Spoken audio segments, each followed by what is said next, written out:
Épisode 8. Nous faisons une fermentation. Cette fermentation se fait à température élevée. Les micro-organismes aiment bien les températures élevées. Parlez-en au coronavirus. Non, c'est l'inverse. Pardon. Donc, nos levures ou nos bactéries aiment une température élevée. Elles fermentent.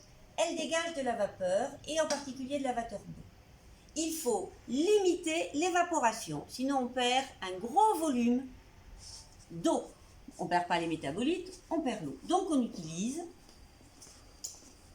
un condenseur.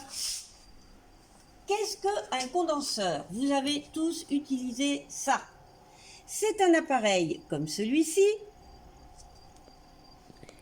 qui a à l'intérieur de ce tube un petit tuyau qui tournicote, dans lequel passe de l'eau froide, ce qui fait que la vapeur d'eau qui pourrait sortir par là est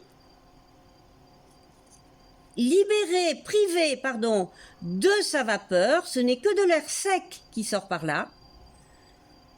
Pour éviter toute contamination, la sortie d'air est ceinturée par un filtre, bien sûr.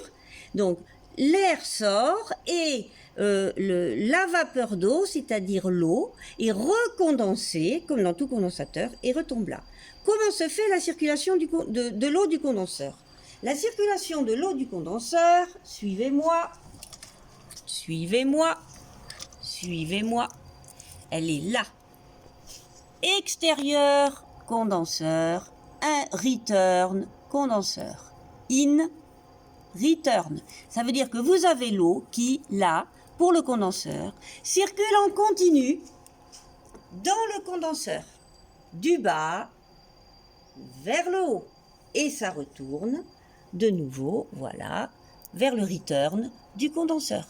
Ne pas confondre condenseur et boucle de refroidissement.